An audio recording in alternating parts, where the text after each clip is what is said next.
The autumn of 1989 painted Denver, Colorado in brilliant shades of gold and crimson. But for Richard Blackwood, the world had lost all its color. His 19-year-old daughter Sarah had vanished with a. As one of Denver's most successful real estate developers, Richard was accustomed to solving problems with money, influence, and determination. But this problem seemed immune to all three. Sarah Elizabeth Blackwood had been the light of his life since his wife Margaret passed away from cancer 5 years earlier. Beautiful, intelligent, and spirited, she was everything a father could hope for in a daughter. She attended the University of Colorado, studying journalism with dreams of becoming an investigative reporter. Her professors described her as curious, fearless, and passionate about uncovering the truth. Perhaps those very qualities had led her into danger.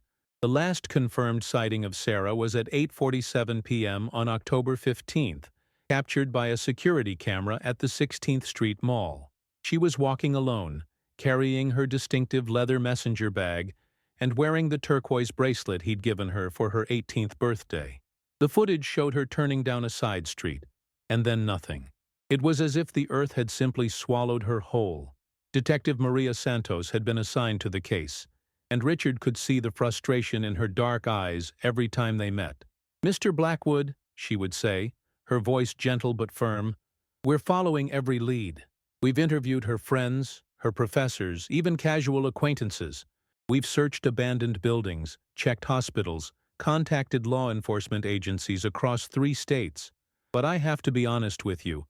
After 3 weeks with no ransom demand, no contact, no credible sightings," Richard refused to accept what she wasn't saying. Sarah was alive. She had to be. He'd hired 3 different private investigators, offered a $100,000 reward for information leading to her safe return, and personally searched every abandoned building in downtown Denver. His business empire, built over 20 years of ruthless determination and strategic thinking, meant nothing if he couldn't find his daughter. The media attention had been intense initially. Prominent developer's daughter missing dominated local headlines for days. Richard had appeared on television, his usually confident demeanor cracking as he pleaded for Sarah's safe return.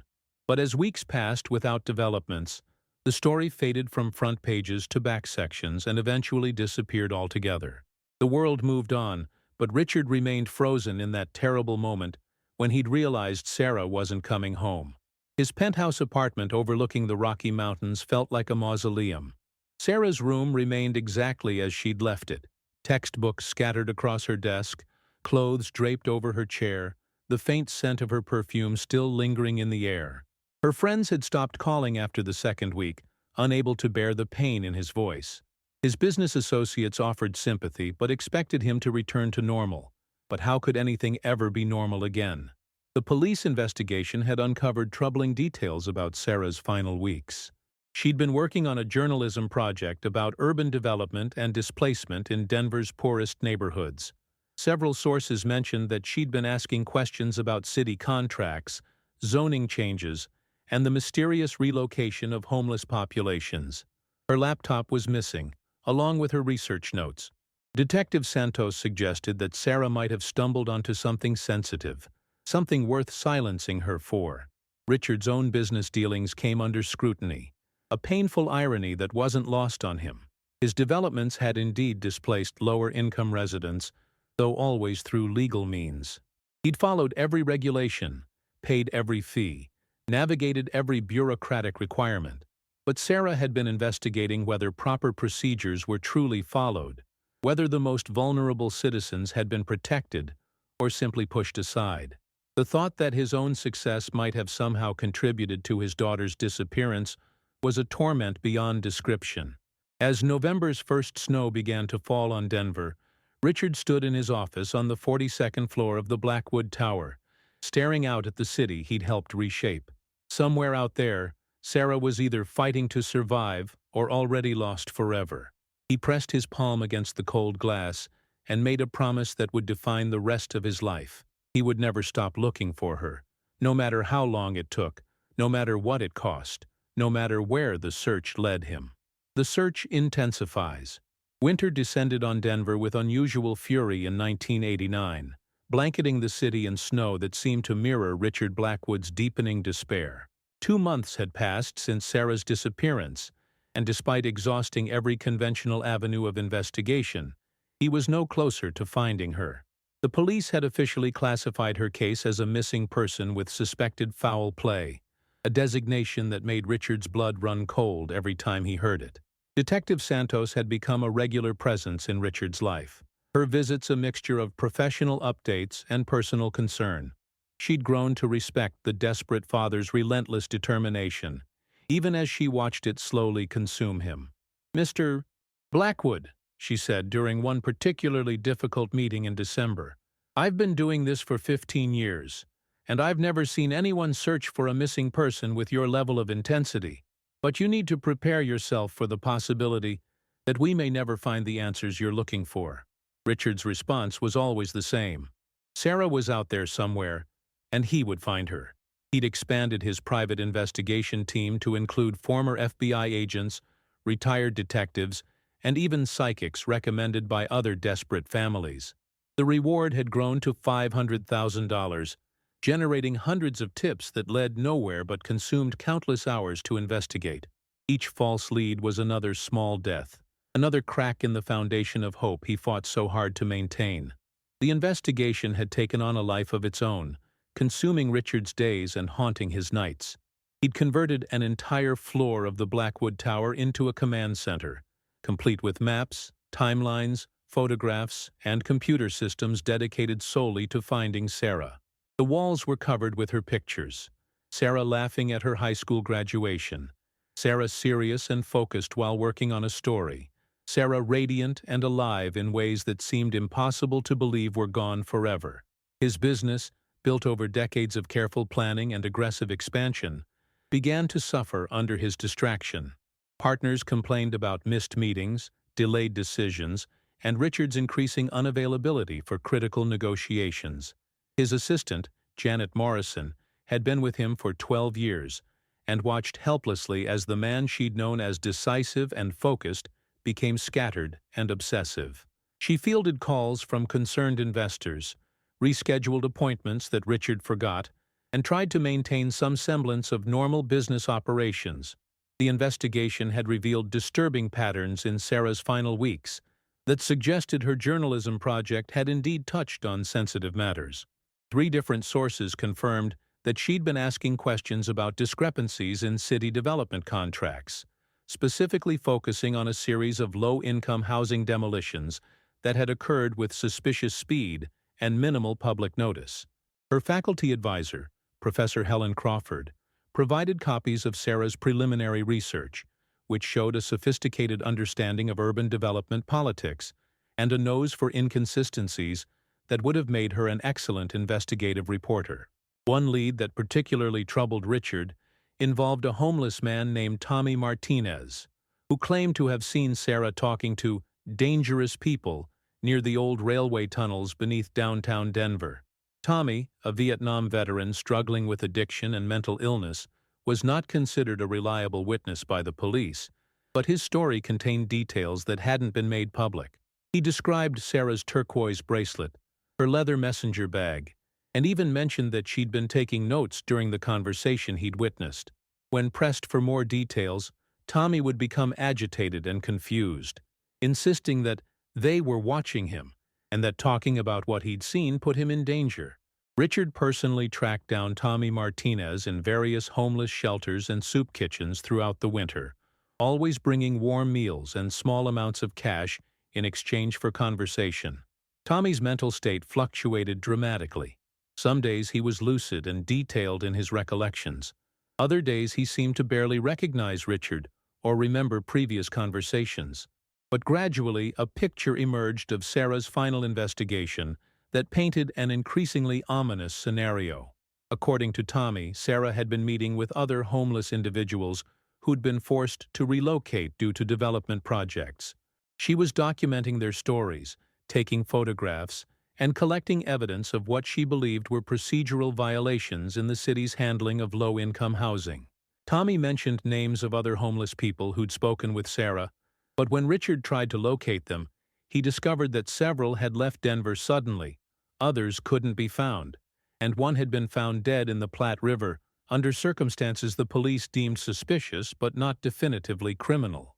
The winter of 1989 to 1990 became a blur of fruitless searches, false hopes, and growing desperation. Richard hired specialists to search the extensive tunnel system beneath Denver, convinced that Tommy's story held crucial clues. The tunnels, built in the early 1900s for railway and utility access, had become a hidden world where the city's most vulnerable residents sought shelter from harsh weather and harsh realities. The searches yielded nothing but confirmed that the tunnel system was far more extensive than anyone had realized, with connections to buildings throughout downtown Denver and passages that hadn't been mapped or explored in decades. As spring arrived in 1990, Richard faced a terrible reality.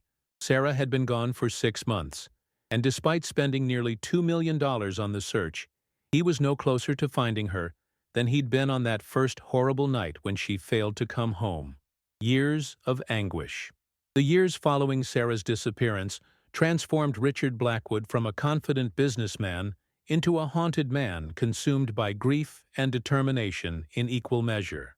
By 1992, 3 years after that terrible October night, the official police investigation had been scaled back to periodic reviews of cold case files, though Detective Santos still called Richard monthly with updates that invariably contained no new information. The media had long since moved on to fresher tragedies, and most of Richard's social circle had grown uncomfortable with his inability to move on with his life. Richard's business empire, once the pride of Denver's development community, had become a shadow of its former self. He'd liquidated several major properties to fund the ongoing search for Sarah, spending an estimated $8 million on private investigators, search teams, reward money, and various specialists who promised breakthroughs that never materialized. His remaining business partners had gradually bought out his interests or dissolved their relationships, unable to work with someone whose attention was perpetually focused elsewhere. The Blackwood Tower, once a symbol of his success, now felt like a monument to everything he'd lost. The command center he'd established on the 38th floor had evolved into something resembling a detective's office crossed with a shrine. Hundreds of photographs covered every wall: Sarah at various ages, crime scene photos, maps of Denver's underground tunnel system, surveillance footage from dozens of locations, and pictures of every person who'd ever claimed to have information about her disappearance. Filing cabinets contained thousands of pages of investigative reports, witness interviews, and dead-end leads that Richard continued to review obsessively, searching for patterns or clues that everyone else had missed. Janet Morrison had remained loyal through the difficult years, becoming less of an assistant and more of a caretaker for both Richard and his crumbling business interests. She managed his appointments with investigators, organized the constant flow of tips and leads, and gently reminded him to eat, sleep, and maintain some semblance of personal hygiene. She'd watched him age a decade in 3 years, his hair turning silver, his face developing deep lines of worry and exhaustion, his once athletic frame becoming gaunt from irregular meals and constant stress.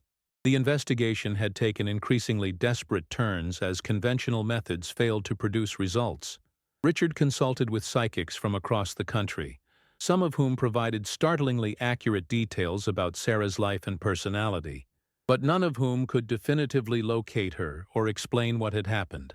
He hired former military specialists trained in tracking and surveillance, convinced that Sarah's disappearance was connected to organized criminal activity. He even explored the possibility that she'd been kidnapped and sold into human trafficking, a theory that led to investigations in cities across America and ultimately proved as fruitless as all the others. Tommy Martinez had become Richard's most regular contact among Denver's homeless population, though the relationship was complicated by Tommy's deteriorating mental and physical health. Over the years, Tommy had provided additional details about his final sighting of Sarah, describing the men he'd seen her talking with as not from around here and dressed too nice for the tunnels. He'd mentioned seeing a van parked near the tunnel entrance, though his descriptions of the vehicle varied considerably depending on when he was asked. Tommy's credibility was questionable, but he remained the only person who claimed to have witnessed Sarah's final hours. The tunnel system beneath Denver had become Richard's obsession within an obsession. He'd hired mining engineers to map the passages, discovered connections between buildings that the city had forgotten existed, and personally explored miles of underground corridors with various search teams. The tunnels revealed evidence of long-term habitation by homeless individuals, but also signs of other activities: drug storage, stolen goods, and occasionally spaces that appeared to have been used for purposes no one wanted to speculate about too deeply. Despite dozens of searches involving trained professionals, search dogs, and sophisticated equipment, the tunnels had yielded no trace of Sarah. By 1994, 5 years after Sarah's disappearance, Richard had become a recognized figure in the missing persons community. He attended conferences, corresponded with other families dealing with similar tragedies, and had established a foundation dedicated to improving investigation techniques for missing person cases. The Sarah Blackwood Foundation had funded research into forensic technologies, provided grants to police departments for specialized equipment, and offered support to other families navigating the nightmare of having a loved one vanish without explanation. Richard's personal life had essentially ceased to exist. He'd sold his penthouse and moved into a smaller apartment near the Blackwood Tower, keeping only essential furniture and Sarah's belongings, which he'd preserved exactly as she'd left them. He had no social relationships beyond those connected to the search for Sarah, no hobbies or interests that weren't somehow related to finding her. Friends and colleagues who'd tried to maintain contact had eventually given up, unable to reach the man Richard had become through the fortress of grief and obsession he'd constructed around himself. The toll on his health had become increasingly evident by the mid-1990s. Regular checkups revealed high blood pressure, chronic insomnia, and signs of depression that he refused to address with medication or therapy. His doctor, concerned about both his physical and mental state, had repeatedly suggested that Richard needed to find ways to maintain hope, while also accepting the possibility that he might never find the answers he sought. But acceptance was not in Richard's vocabulary where Sarah was concerned. As 1995 dawned, 6 years after Sarah's disappearance, Richard faced each new day with the same question that had tormented him for over 2,000 nights. Where is my daughter? The decade mark, October 15, 1999, marked 10 years since Sarah Blackwood had walked down that Denver side street and vanished into the darkness. Richard, now 58 years old, stood in the same spot where the security camera had captured her final confirmed moments, a ritual he'd performed every anniversary of her disappearance. The city had changed dramatically around him. New buildings rose where old ones had stood. The homeless population had shifted to different areas, and many of the people who might have had information about Sarah were long gone, claimed by addiction, violence, or simple passage of time. The decade milestone had brought renewed media attention to Sarah's case, with local news stations running retrospective pieces about Denver's most mysterious disappearance. Richard had agreed to interviews, his gaunt appearance and haunted expression providing a stark visual reminder of how profoundly her loss had affected him. Detective Santos, now nearing retirement, spoke candidly about the case that had never left her thoughts, admitting that in 30 years of police work, she'd never encountered a disappearance that left so few traces while generating so many questions. Richard's financial resources, once seemingly unlimited, had been depleted by a decade of intensive searching.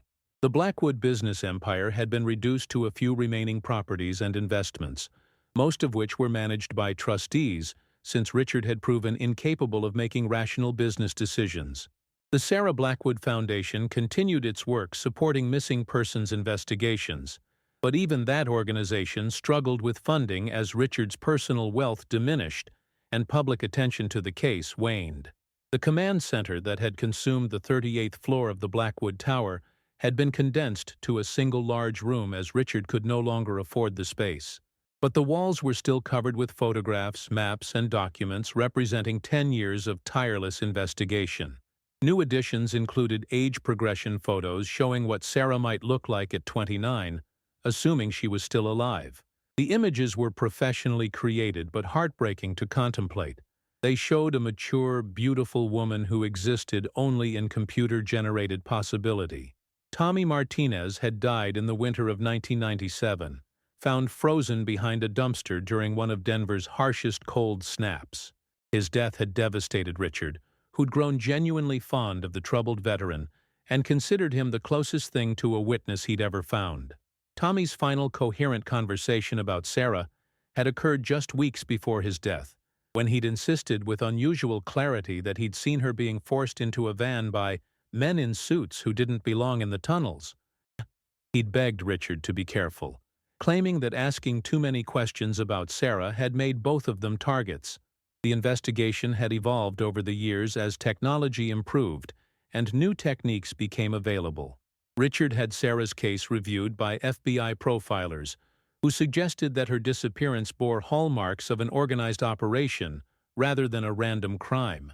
They theorized that someone with significant resources and planning ability had orchestrated her disappearance, possibly because her journalism project had threatened powerful interests. This analysis aligned with Richard's own suspicions, but provided no concrete leads to pursue. DNA testing, still relatively new in the early 1990s, had been applied to several pieces of potential evidence found during tunnel searches, but none had yielded matches to Sarah or provided useful information. Richard had provided DNA samples and pushed for testing of any remains found in the Denver area, but nothing had ever connected to his daughter. The absence of physical evidence was both frustrating and, in a twisted way, hopeful. It meant she might still be alive somewhere. Richard's health had continued to deteriorate throughout the decade. He'd suffered a minor heart attack in 1996, which his doctor attributed directly to chronic stress and poor self-care. His weight had dropped to dangerous levels, his hair had gone completely white, and his hands shook constantly from a combination of exhaustion and anxiety medication. Janet Morrison had become increasingly concerned about his ability to care for himself, often bringing him meals that he would forget to eat, and making sure he attended medical appointments he tried to skip. The psychological toll of 10 years without answers had pushed Richard to the edges of rationality on several occasions. He'd become convinced that Sarah's disappearance was part of a larger conspiracy involving city officials, developers, and criminal organizations. While there was some evidence to support concerns about corruption in Denver's development industry during the late 1980s, Richard's theories had grown increasingly elaborate and paranoid. He'd alienated several potential allies in the investigation by insisting on connections that couldn't be proven, and by making accusations that bordered on libelous. Despite the personal cost, Richard's decade-long search had produced some genuine accomplishments. The Sarah Blackwood Foundation had helped solve several other missing person cases by funding new investigative techniques and equipment. His relentless pressure had led to improvements in how Denver police handled missing adult cases, particularly those involving young women. The extensive mapping of Denver's tunnel system, undertaken as part of the search for Sarah, had revealed significant structural problems that posed public safety risks and had led to important infrastructure improvements. As the new millennium approached, Richard faced a terrible reality that he'd fought against for 10 years. Sarah might never be found. The leads had dried up, the witnesses had disappeared or died, and the trail had grown colder than Denver's winters. But even as friends, family, and professionals suggested that he needed to find ways to move forward with his life, Richard knew that he would never stop looking for his daughter. She was out there somewhere, alive or dead, and he would search until his last breath if necessary. The decade mark represented both an ending and a beginning. The end of any reasonable expectation of finding Sarah quickly, and the beginning of what might be a lifetime commitment to keeping her case alive in hopes that someday, somehow, the truth would finally emerge. The New Investigator. The year 2003 brought an unexpected development to Sarah Blackwood's cold case when Detective Maria Santos announced her retirement and recommended that the file be transferred to Detective James Mitchell, a younger investigator with a reputation for applying new technologies to old mysteries. Richard Blackwood, now 62 and showing the accumulated wear of 14 years of relentless searching, approached this transition with a mixture of hope and skepticism. He'd worked with Santos for so long that she felt like family, and the thought of explaining Sarah's case to yet another detective was exhausting. Detective Mitchell was 34 years old, a former military police officer who joined the Denver Police Department 5 years earlier after completing advanced training in forensic technology and criminal psychology. Unlike Santos, who'd relied primarily on traditional investigative methods, Mitchell was fascinated by the potential of computer databases, DNA analysis, and geographic profiling to solve cases that had stumped previous generations of detectives. His first meeting with Richard took place in the Condensed Command Center, where Mitchell spent hours studying the accumulated evidence, while Richard narrated 14 years of investigation. "Mr. Blackwood," Mitchell said after reviewing the files, "I want to be honest with you about what I see here. Your daughter's case has been investigated more thoroughly than any missing person file I've ever reviewed. The amount of documentation, the number of leads followed, the resources applied, it's extraordinary. But sometimes fresh eyes can see patterns that weren't visible before, especially when we apply new analytical tools to old information." Mitchell's approach differed significantly from his predecessor's methods. Where Santos had focused on traditional detective work, interviews, surveillance, and physical searches, Mitchell was interested in data analysis and technological solutions. He began by digitizing all of Sarah's case files, creating searchable databases that could identify connections and patterns across thousands of pages of reports. He also initiated reviews of similar cases from across the country, looking for signature elements that might indicate Sarah's disappearance was part of a larger criminal operation. The detective's military background proved valuable when analyzing the extensive tunnel system beneath Denver. Mitchell recognized that the passages had been modified over the years in ways that suggested organized use rather than random habitation by homeless individuals. He identified choke points where someone could control access, hidden chambers that weren't on any city maps, and ventilation systems that had been altered to support long-term occupancy. His analysis suggested that the tunnels could indeed have been used to hold someone against their will, though any physical evidence of such use had long since been obliterated by time and subsequent activity. Richard found himself cautiously optimistic about Mitchell's methodical approach, though he'd learned to guard against hope after so many previous disappointments. The detective's use of computer modeling and statistical analysis felt more scientific than previous investigative methods, and Mitchell's willingness to consider unconventional theories was refreshing. However, Richard also worried that the detective's focus on technology might miss the human elements that had driven his own investigation for so many years. One of Mitchell's most significant contributions was his decision to create a comprehensive timeline of Denver's development projects from 1985 to 1995, cross-referenced with Sarah's research notes and the stories told by homeless individuals who'd been displaced. This analysis revealed a pattern of accelerated development in specific areas of downtown Denver, often involving properties that had been home to vulnerable populations. The timeline showed that Sarah's investigation had focused on the period of most intensive development activity, and that several of the key players in these projects had connections to each other that hadn't been previously recognized. Mitchell also applied geographic profiling techniques to analyze the locations where Sarah had been seen, where her research had taken her, and where potential witnesses had lived or gathered. This analysis suggested that if Sarah had been abducted, the most likely location for holding her would have been within a specific geographic area that included several abandoned buildings and extensive tunnel access. While much of this area had been redeveloped over the intervening years, Mitchell identified several locations that warranted renewed investigation. The detective's fresh perspective on Tommy Martinez's testimony proved particularly valuable. Previous investigators had focused on the contradictions and inconsistencies in Tommy's statements, dismissing much of what he'd said as unreliable. Mitchell approached Tommy's testimony as potentially accurate observations filtered through the lens of mental illness and addiction. By analyzing the consistent elements across all of Tommy's various statements, Mitchell constructed a more coherent picture of what Tommy might actually have witnessed on the night Sarah disappeared. According to Mitchell's analysis, Tommy had consistently described seeing Sarah with at least two men, one of whom appeared to be in a position of authority over the other. Tommy had mentioned a van, though his descriptions of it varied, and had described the men as being too clean for the tunnel environment.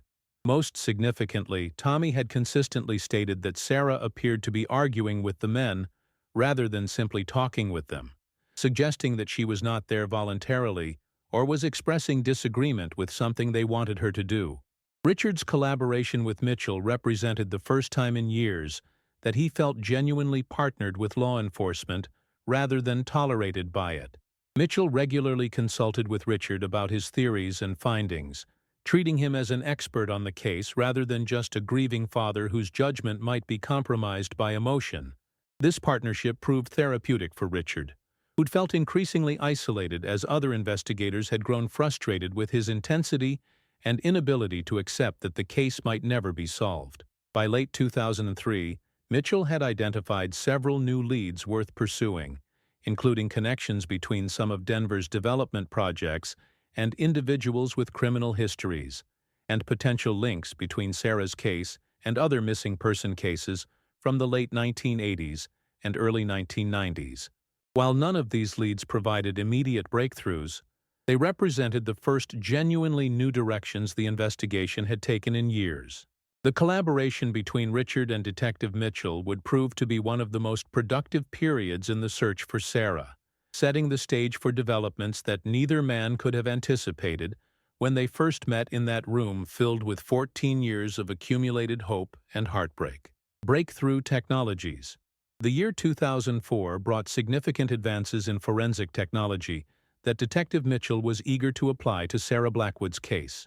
DNA analysis had become more sophisticated and sensitive, capable of extracting useful information from smaller and more degraded samples than had been possible in the 1990s. Mitchell convinced the department to fund retesting of all physical evidence from Sarah's case using these new techniques, while Richard contributed personal funds to ensure that private laboratories could supplement the official testing with additional analysis. The retesting process took several months and yielded one significant discovery that had been missed in earlier analyses. A fabric sample that had been found in the tunnel system in 1992 and dismissed as unrelated to Sarah's case contained trace DNA that, while not from Sarah herself, indicated the presence of at least 3 different individuals in an area where such evidence shouldn't have existed if the space had only been used by transient homeless populations. The DNA didn't match any profiles in law enforcement databases, but it confirmed Mitchell's theory that the tunnels had been used for organized criminal activity. Mitchell also applied new computer modeling techniques to analyze the pattern of Sarah's disappearance in conjunction with other missing person cases from the same time period. His analysis identified 7 other cases from across the western United States between 1987 and 1993 that shared certain characteristics with Sarah's disappearance. Young adults involved in journalism or activism, investigation of local corruption or development issues, disappearances that left no physical evidence, and subsequent discovery of their research materials missing from their homes or offices. The pattern analysis suggested that Sarah's case might not have been an isolated incident, but part of a larger operation targeting individuals whose investigations threatened certain interests. While the connection couldn't be definitively proven, the statistical probability that so many similar cases were coincidental was extremely low. Mitchell shared his findings with federal law enforcement agencies, hoping to generate interest in a broader investigation that might reveal connections between these cases. Richard found the possibility that Sarah's disappearance was part of a larger criminal conspiracy both terrifying and oddly comforting. Terrifying because it suggested that powerful, organized individuals had orchestrated her disappearance for reasons that made her recovery less likely. Comforting because it validated his long-held belief that Sarah hadn't simply vanished due to random violence or personal crisis, but had been targeted because of her integrity and determination to uncover the truth. The technological advances also enabled more sophisticated analysis of the photographs and documents that Sarah had been working on before her disappearance. Digital enhancement techniques revealed details in her photographs that hadn't been visible with 1980s technology, including license plate numbers, architectural features, and individuals who might have been surveilling her while she conducted her research. While most of these enhanced details proved to lead nowhere, they represented the first new physical evidence related to Sarah's investigation in over a decade. Mitchell's analysis of Sarah's enhanced photographs revealed that she had documented systematic patterns of property acquisition and development that suggested coordination between supposedly independent developers. Her photographs showed the same individuals at multiple locations, the same construction crews working on projects supposedly managed by different companies, and evidence of demolition work beginning before official permits had been approved. Sarah had been documenting what appeared to be a sophisticated operation involving city officials, developers, and construction companies working together to accelerate gentrification in Denver's poorest neighborhoods. The detectives' investigation of the individuals and companies that Sarah had been researching yielded disturbing information about several key figures. 3 of the developers that Sarah had been investigating had been subjects of federal investigations for bid rigging and political corruption, though none had been successfully prosecuted. 2 city officials who had approved the permits that Sarah was questioning had left Denver suddenly in 1990 and 1991, respectively, relocating to other states where they'd assumed similar positions in local government. Richard's review of his own business records from the late 1980s revealed uncomfortable connections to some of the activities that Sarah had been investigating. While his projects had been completely legal and properly permitted, he discovered that some of his subcontractors and business partners had also worked on the questionable developments that had caught Sarah's attention. The realization that his own business activities might have provided Sarah with initial leads for her investigation added another layer of complexity to his feelings about her disappearance. Mitchell also applied Geographic Information System (GIS) technology to create detailed maps showing the relationships between all the locations that had been significant in Sarah's case: where she'd lived, worked, and conducted research, where she'd been seen, where potential witnesses had lived, and where various searches had been conducted. The GIS analysis revealed that all of the significant locations fell within a surprisingly small geographic area, suggesting that whoever had taken Sarah was intimately familiar with that specific part of Denver. The mapping analysis also revealed that several buildings within the target geographic area had basement or sub-basement levels that connected to the tunnel system, but weren't included on city maps or building plans. These forgotten spaces represented potential locations where someone could have been held without detection, but most had been sealed or demolished during the extensive redevelopment of downtown Denver in the 1990s. By late 2004, Mitchell's technological approach had generated more new leads and insights than the investigation had seen in the previous 5 years. While none of the advances had led directly to finding Sarah or definitively solving her case, they had transformed the investigation from a collection of unconnected clues into a coherent theory about what had happened to her and why. Richard felt more hopeful than he had in years, sensing that for the first time since Sarah's disappearance, the investigation was moving toward answers rather than simply accumulating more questions. The combination of new technology and fresh analytical approaches had revealed that Sarah Blackwood's disappearance was far more complex and significant than anyone had previously understood, setting the stage for the most important developments in the case since that terrible night in October 1989. The Cold Case Revival. The year 2005 marked 16 years since Sarah Blackwood's disappearance, and Detective Mitchell's technological approach had attracted the attention of the FBI's Behavioral Analysis Unit, which was developing new protocols for investigating connected missing person cases across multiple jurisdictions. Special Agent Rebecca Chen, a specialist in organized crime and conspiracy cases, was assigned to review the evidence that Mitchell had assembled linking Sarah's case to similar disappearances across the western United States. Agent Chen's involvement brought federal resources to bear on Sarah's case for the first time since the initial investigation in 1989. The FBI's databases contained information about criminal organizations, financial crimes, and corruption cases that weren't available to local law enforcement, and Chen's analysis confirmed many of Mitchell's theories about the coordinated nature of the development projects that Sarah had been investigating. More importantly, the federal investigation revealed that several of the individuals connected to those projects had been subjects of ongoing investigations into money laundering and racketeering. Richard, now 64 years old, found himself reinvigorated by the federal attention to Sarah's case.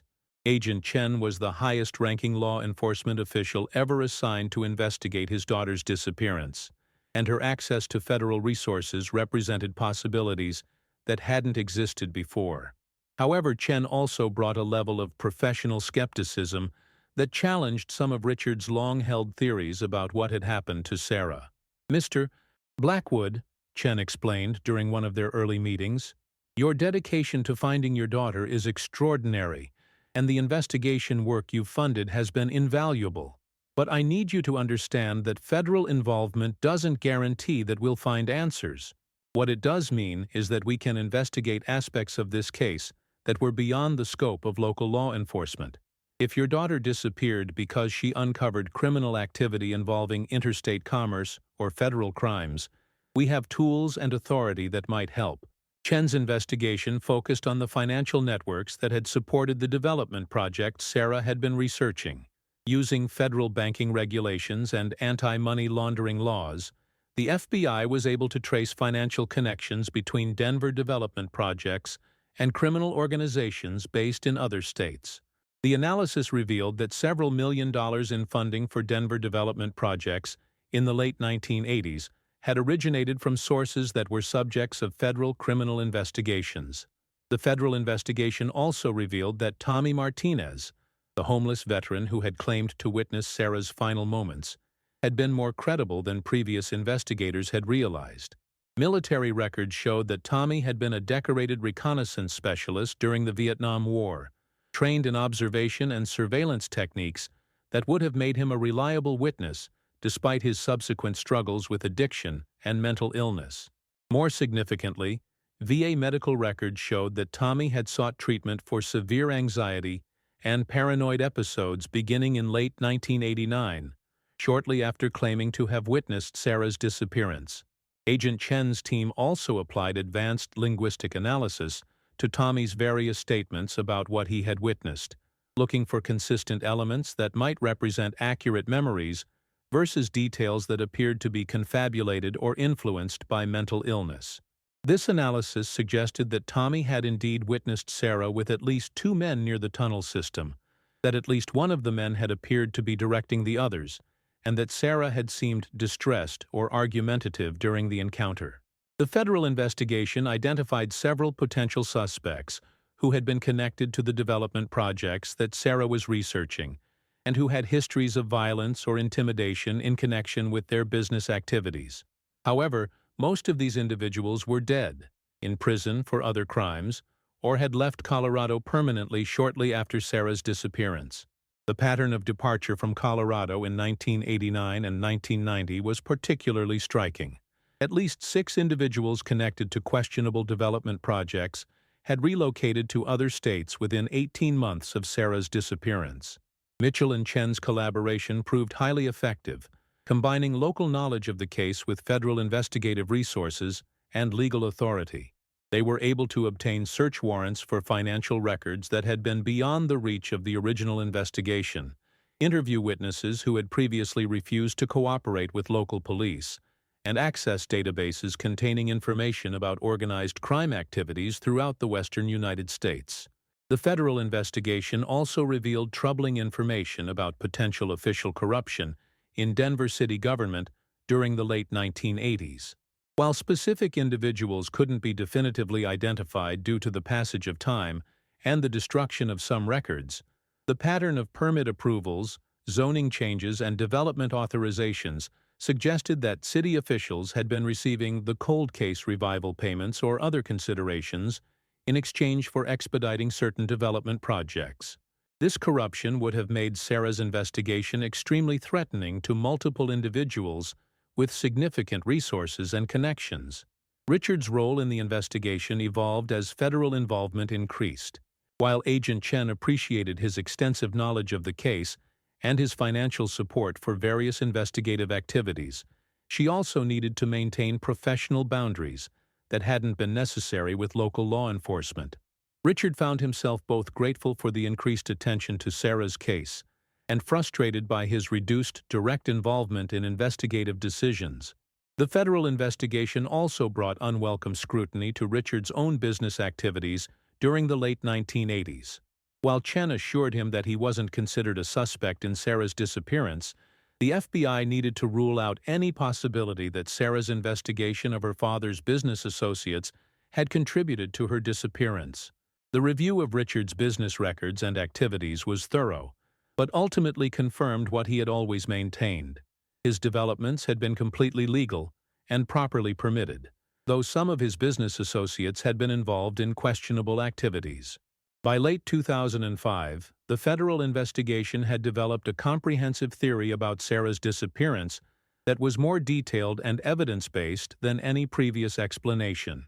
According to this theory, Sarah had been investigating a network of developers, city officials, and criminal organizations that were systematically acquiring and redeveloping properties in Denver's poorest neighborhoods, using a combination of legal and illegal methods.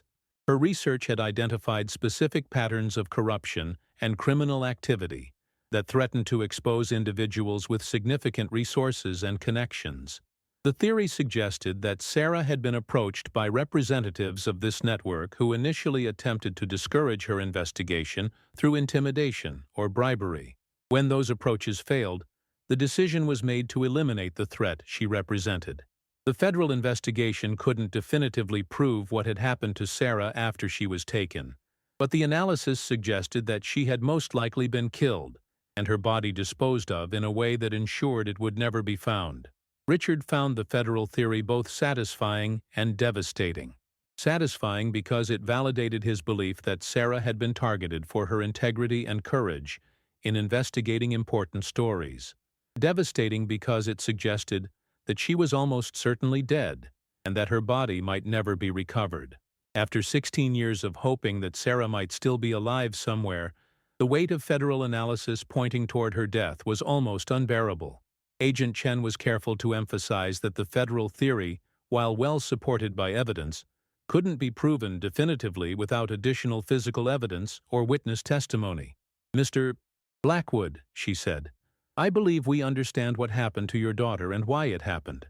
What I can't tell you is exactly where she is, or whether the individuals responsible can still be prosecuted.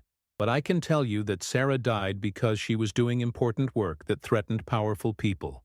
Her investigation was making a real difference, and that's why they had to stop her."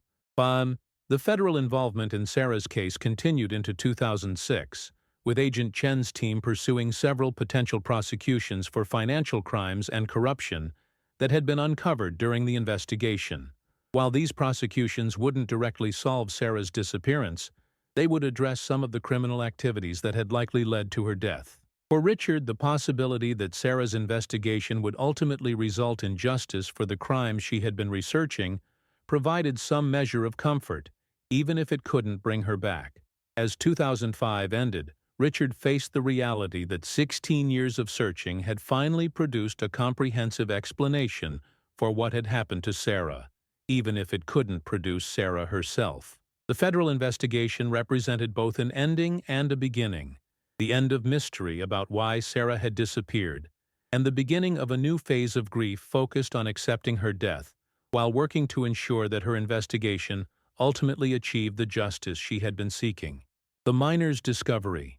Jake Morrison had been working the abandoned silver mine tunnels outside Denver for 3 months when he made the discovery that would finally answer Richard Blackwood's 16-year-old question. Morrison, a 34-year-old independent contractor hired to assess the structural integrity of the old mining tunnels for potential redevelopment, had been methodically mapping and photographing the underground passages when his flashlight beam caught something that shouldn't have been there. It was March 15, 2005, a cold morning that had started like dozens of others in Morrison's career as a mining engineer and tunnel specialist. The silver mine complex, located 15 miles northwest of downtown Denver, had been abandoned since the 1960s, when the last of the silver ore was extracted. Recent interest in the property from developers looking to create underground storage facilities had led to Morrison's contract to evaluate the tunnel's safety and condition. The tunnel where Morrison made his discovery was deeper than most of the mining passages, accessible only through a narrow shaft that required rappelling equipment to navigate safely. The space had clearly been modified from its original mining configuration. Walls had been smoothed, ventilation had been improved, and there were signs of electrical wiring that post-dated the mine's operational period. Morrison's engineering background told him that someone had spent considerable time and money modifying this particular section of the tunnel system. What caught Morrison's attention first was a glint of metal partially buried under decades of accumulated debris and sediment. As he carefully excavated the area, he uncovered a turquoise bracelet that was remarkably well preserved despite its underground burial. The bracelet was distinctive, featuring silver work and natural turquoise stones in a pattern that Morrison recognized as Native American craftsmanship. But it was the engraving on the silver clasp that made Morrison's hands shake as he held the flashlight steady. Sarah Elizabeth Blackwood, 1987. Morrison had lived in Denver long enough to know the story of Sarah Blackwood's disappearance. The case had been featured in local media regularly over the years, and Richard Blackwood's tireless search for his daughter had made him something of a local legend.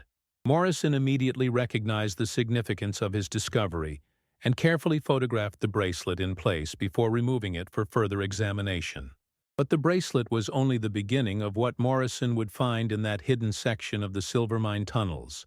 As he expanded his careful excavation of the area, he uncovered additional items that appeared to have been buried intentionally. Pieces of clothing that included a leather jacket and boots consistent with what Sarah had been wearing on the night she disappeared. A leather messenger bag that contained notebooks and papers despite 16 years underground. And most significantly, a small metal box that contained what appeared to be undeveloped film. The condition of the recovered items was remarkable, preserved by the consistent temperature and low humidity of the deep tunnel environment. The leather goods showed signs of age and moisture damage, but were largely intact. The metal box had protected its contents from most environmental damage, and the film inside, while old, appeared to be potentially developable using specialized techniques. Morrison followed proper protocols for what might be evidence in a criminal case, photographing everything in place before carefully removing and cataloging each item. He contacted the Denver Police Department immediately, and by afternoon, Detective Mitchell and FBI Agent Chen were on site to oversee the recovery operation. The discovery represented the first significant physical evidence in Sarah's case since her disappearance 16 years earlier.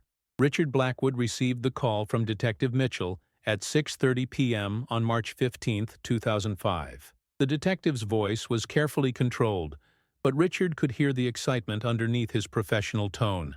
"Mr. Blackwood, I need you to come to the police station immediately. We found some items that we believe belong to your daughter." Richard's response was a silence so profound that Mitchell thought the connection had been lost, followed by a whispered, "I'll be right there," that carried the weight of 16 years of hope and desperation. The identification of the recovered items took place in a conference room at the Denver Police Department, with Richard, Detective Mitchell, Agent Chen, and several forensic specialists present. Richard's confirmation that the turquoise bracelet was indeed the one he'd given Sarah for her 18th birthday was both triumphant and heartbreaking. The first concrete proof of what had happened to her, but also confirmation that she was almost certainly dead. The leather messenger bag contained Sarah's journalism notebooks, her camera, without film, and research materials related to the development projects she'd been investigating. The notebooks provided a detailed record of Sarah's investigation in the weeks leading up to her disappearance, including names, dates, locations, and observations that corroborated much of the theory that Agent Chen had developed based on the federal investigation. Most significantly, Sarah's notebooks contained detailed accounts of meetings she'd had with individuals who had threatened her and warned her to stop her investigation. The final entries, dated just days before her disappearance, described Sarah's belief that she was being followed and her decision to hide copies of her research materials in case something happened to her. The notebooks indicated that Sarah had been fully aware of the danger her investigation posed, and had taken precautions to ensure that her work would survive, even if she didn't. The undeveloped film from the metal box was sent to a specialized laboratory for processing using techniques designed to recover images from severely aged film.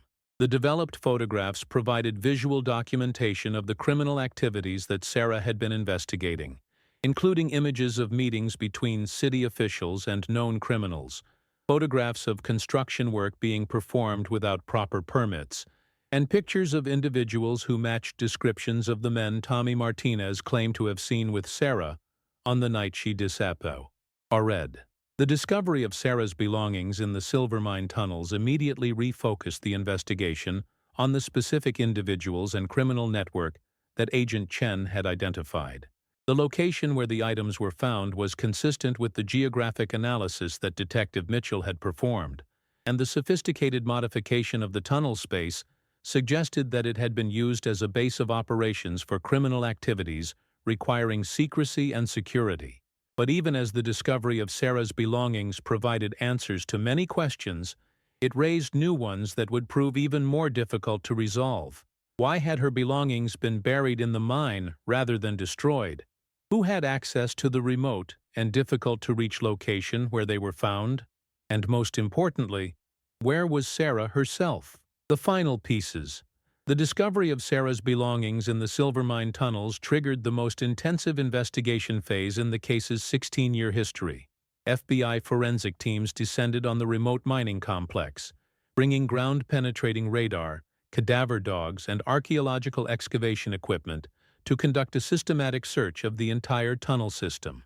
Agent Chen coordinated the effort with a team of specialists from multiple federal agencies, while Detective Mitchell worked to integrate the new evidence with the extensive files that had been accumulated over the years.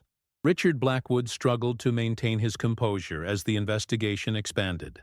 The discovery of Sarah's belongings had provided the answers he'd been seeking for 16 years, but those answers confirmed his worst fears about her fate. The leather messenger bag and notebooks proved that Sarah had been taken against her will and almost certainly killed because of her investigation. The sophisticated burial of her belongings suggested that her captors had been organized and methodical, making it unlikely that she had survived their attention. The forensic examination of Sarah's recovered belongings yielded crucial information about her final days. DNA analysis of the leather jacket revealed traces of blood that matched Sarah's DNA profile, as well as DNA from at least 2 other individuals who weren't in any law enforcement database. The blood evidence suggested that Sarah had been injured but not necessarily killed immediately, indicating that she might have been held captive for some period before her death. The photographs recovered from the metal box, once developed and enhanced, provided visual evidence that corroborated the federal investigation's theory about the criminal network Sarah had been investigating. The images showed meetings between city officials and individuals with known connections to organized crime, construction activities that violated city ordinances, and financial transactions that appeared to involve money laundering.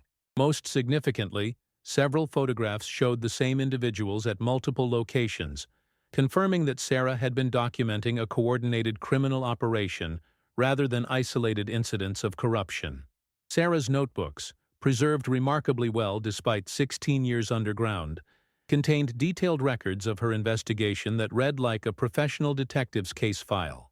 Her entries documented systematic patterns of corruption involving city planning officials, construction contractors, and real estate developers who were working together to accelerate gentrification in Denver's poorest neighborhoods. The notebooks also contained increasingly urgent entries about threats she was receiving and her growing awareness that her investigation had made her a target. The final notebook entries, written in the days immediately before her disappearance, revealed that Sarah had arranged to meet with a confidential source who claimed to have definitive proof of the criminal conspiracy she was investigating. The source, identified only by the initials DM. A.D. Case, in Sarah's notes, had promised to provide documentation that would prove city officials were receiving payments in exchange for approving questionable development projects. Sarah's final entry indicated that she was nervous about the meeting, but felt that the potential evidence was too important to ignore. Agent Chen's investigation of individuals with the initials DM, who were connected to Denver's development industry in 1989, identified 3 possible candidates, but all had died in the intervening years. 2 had died of natural causes, but the third, David Martinez, had died in a suspicious car accident in 1991. Martinez had been a city planning clerk with access to permit records and development plans, and his financial records from the late 1980s showed deposits that couldn't be explained by his city salary. The expanded search of the Silvermine Tunnel complex revealed additional evidence of criminal activity, but no trace of Sarah's remains. The tunnels showed signs of having been used as a storage and meeting location for illegal activities, with sophisticated ventilation and communication systems that had been installed sometime in the 1980s. The location was ideal for criminal operations requiring secrecy, remote, difficult to access, and completely hidden from public view.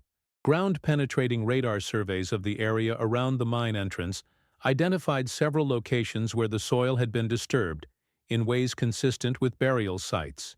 Careful archaeological excavation of these locations revealed the remains of 3 individuals, but none were identified as Sarah. The remains, which dated to the late 1980s or early 1990s, suggested that the location had been used as a disposal site for multiple victims of criminal activity. Richard's emotional state during this phase of the investigation alternated between hope and despair. Each new discovery brought him closer to understanding what had happened to Sarah, but also made it increasingly clear that she was dead and that her remains might never be found.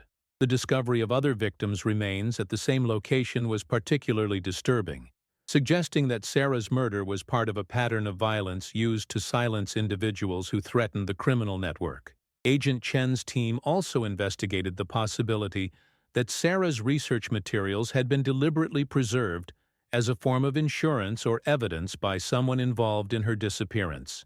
The sophisticated burial of her belongings, rather than simple destruction, suggested that someone wanted the materials to be found eventually. This theory led to investigations of individuals who might have been involved in Sarah's disappearance, but later developed conscience concerns or fears about their own safety. The investigation identified several individuals who had been peripherally involved in the criminal network that Sarah was investigating and who had left Denver suddenly in the months following her disappearance. Most had died in the intervening years, but 2 were still alive and agreed to cooperate with federal investigators in exchange for immunity from prosecution. Their testimony provided confirmation of many details about the criminal conspiracy and revealed that Sarah's investigation had been far more threatening to the network than anyone had realized. According to the cooperating witnesses, Sarah had not only documented the criminal activities, but had also identified the specific bank accounts being used to launder money and the methods being used to intimidate or eliminate individuals who posed threats to the operation. Her investigation was so comprehensive that it could have led to federal prosecutions of dozens of individuals and the seizure of millions of dollars in illegal profits. The witnesses confirmed that Sarah had been kidnapped on the night of her disappearance and taken to the Silvermine location, where she was interrogated about her research and the people she had shared information with. When it became clear that Sarah would never agree to abandon her investigation or remain silent about what she had discovered, the decision was made to kill her. Her belongings were buried at the site, but her body was disposed of elsewhere, using methods that ensured it would never be found. By the end of 2005, the investigation had answered most of the questions about what had happened to Sarah Blackwood and why she had been targeted. The discovery of her belongings and the testimony of cooperating witnesses provided a clear picture of her final weeks and the criminal conspiracy that had led to her death. But the investigation had failed to locate Sarah's remains or to identify living suspects who could be prosecuted for her murder. Resolution and legacy. The year 2006 brought both closure and new beginnings for Richard Blackwood's 17-year search for his daughter, Sarah. The federal investigation had provided definitive answers about her disappearance and death, while also resulting in prosecutions of surviving members of the criminal network she had been investigating.